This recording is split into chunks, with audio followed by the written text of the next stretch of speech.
Selamat pagi Bapak Ibu Saudara yang dikasihi Tuhan. Hari ini kita bersyukur karena Tuhan membawa kita untuk menikmati kehidupan yang baru, nafas yang baru. Dan biarlah dalam hidup yang baru ini kita memuliakan Tuhan, meninggikan Dia Raja kita, Raja yang layak disembah, yang layak ditinggikan.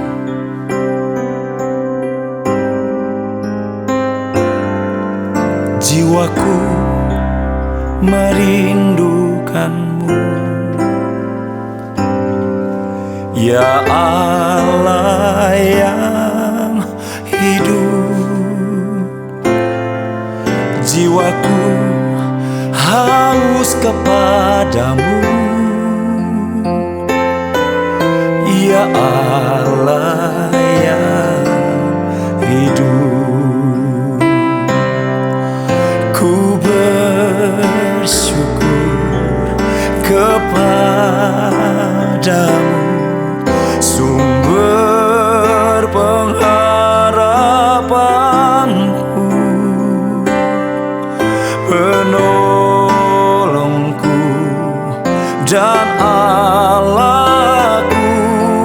Tiada yang sepertimu.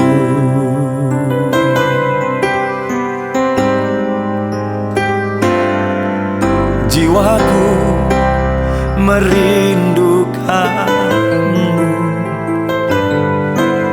ya Allah yang hidup. Jiwaku haus kepadamu, ya Allah yang hidup. Bersyukur kepadamu, sumber pengharapanku, penolongku dan Allahku.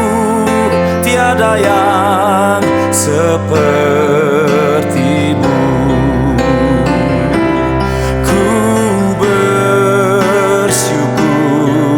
Kepadamu, sumber pengharapanku, penolongku dan Allahku. Tiada yang sepertimu. Penolongku dan Allahku, tiada yang sepertimu.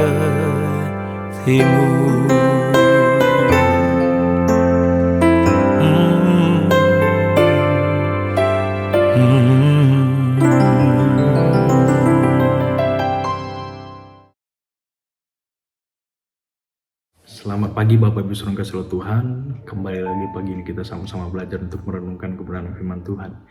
Dan judul firman yang akan saya bawakan di pagi ini yaitu tentang pengharapan. Nah, Bapak Ibu Saudara kasih Tuhan, Yesus adalah pembawa pengharapan bagi kita semua. Dia lahir 2000 tahun lalu memberikan pengharapan baru kepada kita. Nah, tentu segala macam pengharapan yang saudara atau yang kita harapkan untuk menghadapi hari-hari ke depan. Nah, Tuhan datang untuk menjawab pengharapan-pengharapan tersebut. Dalam Ibrani 6 ayat 19 dikatakan pengharapan itu adalah sahu yang kuat dan aman bagi jiwa kita yang telah dilabuhkan sampai ke belakang tabir. Kalau saya ambil ilustrasi sebuah perahu ketika bersandar di pelabuhan, maka supaya perahu itu tidak terombang-ambing atau terbawa arus, Maka nakoda kapal harus menurunkan sebuah tali dengan ujung jangkar untuk menyangkut sampai ke dasar laut. Nah, setelah jangkar itu diturunkan, maka ketika kapal itu bersandar di pelabuhan, ketika ada ombak, maka kapal itu akan tetap stabil dan tidak terombang-ambingkan. Demikian juga hidup kita. Nah, saat kita terombang-ambing di hari-hari yang penuh dengan ketidakpastian ini, Bapak, nah kita perlu jangkar untuk kita bersandar. Yaitulah yang namanya pengharapan. Nah, Bapak Ibu saudara kasih Tuhan, ada penelitian berkata bahwa manusia bisa hidup tanpa makan itu hanya bisa bertahan selama 40 hari.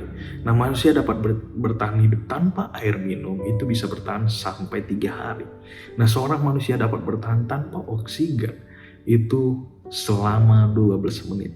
Tapi ini dia, manusia tidak dapat bertahan sedetik pun tanpa pengharapan.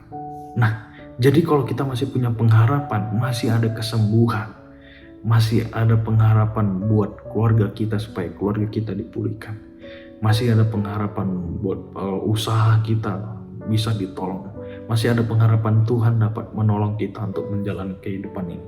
Dalam Roma 5 ayat 5 dikatakan, dan pengharapan tidak mengecewakan, karena kasih Allah yang telah dicurahkan dalam hati kita oleh Roh Kudus yang telah dikaruniakan kepada kita. Nah, pertanyaannya, kenapa pengharapan itu tidak mengecewakan dibilang ayat itu? Karena kita masih punya Tuhan yang lahir 2000 tahun lalu. Apa yang diharapkan di dalam Tuhan itu tidak pernah mengecewakan. Manusia semua mengecewakan kita, Bapak Ibu. Tetapi kita masih punya Tuhan yang tidak pernah mengecewakan kita. Nah, benar, ikut Tuhan itu memang tidak mudah, tetapi ingatlah bahwa pengharapan kita, kalau kita letakkan kita bersandar kepada Tuhan, kita letakkan jangkar kita kepada Tuhan, kita tidak akan mudah terombang-ambingkan. Nah, cuman Tuhanlah yang tidak pernah mengecewakan kita. Nah, menurut kamus KBBI, Kamus Bahasa Indonesia, pengharapan berarti yang pertama itu sesuatu yang dapat diharapkan. Yang kedua, keinginan supaya menjadi kenyataan. Yang ketiga, orang yang diharap atau dipercaya. Nah, namun kenyataannya Bapak Ibu tidak selalu demikian. Tidak selalu apa yang kita harapkan itu sesuai dengan apa yang kita harapkan. Seringkali apa yang terjadi tidak seperti yang kita kehendaki, tidak seperti yang kita harapkan. Bagaimana pengharapan yang tidak mengecewakan itu dapat kita miliki? Yang pertama yaitu pengharapan adalah proses. Pengharapan sebagai proses. Dalam Roma 5 ayat yang ketiga sampai yang keempat dikatakan, dan bukan hanya itu saja, kita malah bermegah juga dalam kesengsaraan kita. Karena kita tahu bahwa kesengsaraan itu menimbulkan ketekunan. Ayat yang keempat, dan ketekunan menimbulkan tahan uji. Dan tahan uji menimbulkan pengharapan. Nah, pengharapan bukanlah sesuatu yang diletakkan di depan. Bukan terjadi seketika, namun melalui proses. Ada proses, Bapak Ibu. Untuk dapat memiliki pengharapan yang tidak mengecewakan, kita sebelumnya telah melalui kesengsaraan, melalui proses, kemampuan bertahan tuh dalam berbagai pergumulan hidup, menimbulkan ketekunan. Nah, setelah itu ketekunan tersebut masih akan diuji sehingga berbuah pengharapan.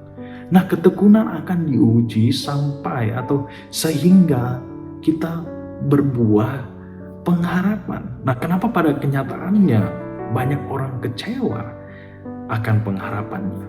Nah, karena dia tidak meletakkan pengharapan sebagai proses. Karena dia meletakkan pengharapan di depan proses yang lain.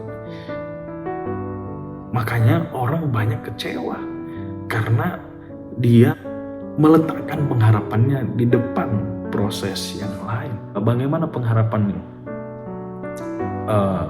yang tidak mengecewakan itu dapat kita miliki? Yang kedua, yaitu meletakkan pengharapan kita kepada Tuhan. Nah, ini yang paling penting Bapak Ibu. Dalam Mazmur 147 ayat yang ke-11 dikatakan, Tuhan senang kepada orang-orang yang takut akan Dia, kepada orang-orang yang berharap akan kasih setia-Nya. Nah, ketika kita berharap pada manusia, kekayaan atau kekuatan atau apapun yang kita punya, jabatan sebagai pengharapan kita, pasti kita akan kecewa. Itu semua sangat rentan untuk mengecewakan kita. Bahkan terkadang orang yang begitu kita percaya dapat mengecewakan kita. Termasuk orang tua kita, termasuk teman dekat kita, sahabat kita pun dapat mengecewakan kita. Nah, satu-satunya pengharapan yang tidak pernah mengecewakan kita adalah Tuhan. Tuhan dialah pribadi yang tidak pernah mengecewakan kita. Manusia semua mengecewakan. Nah, sebab itu apapun yang terjadi, rancangan Tuhan itu adalah rancangan damai sejahtera. Walaupun ikut Tuhan itu tidak mudah, walaupun ikut Tuhan itu tidak gampang, ada tantangan hidup. Tapi kalau kita meletakkan pengharapan kita kepada Tuhan, pasti kita tidak akan pernah dikecewakannya. Amin. Terima kasih Tuhan Yesus buat firman-Mu yang telah mengajarkan kami supaya kami tidak berharap kepada manusia, bahwa memang kami tahu Tuhan, kami sadar bahwa manusia dapat mengecewakan kami. Semua apa yang kami punya, semua apa yang kami miliki dapat atau rentan mengecewakan kami Tuhan. Tetapi kami punya pribadi, kami bersyukur memiliki pribadi yang tidak pernah mengecewakan kami. Walaupun kehidupan ini tidak mudah, kami mau Tuhan bersandar hanya kepadamu, berpengharapan hanya kepadamu. Tuhan berkati kehidupan kami sepanjang hari ini. Kami menyerahkan kehidupan kami sepanjang hari ini. Roh Kudus-Mu tuntun kehidupan kami dalam menghadapi keseharian kami. Terima kasih Tuhan Yesus buat firman-Mu, hanya di dalam nama Tuhan Yesus Kristus. Hanya di dalam nama Tuhan Yesus Kristus. Haleluya. Amin.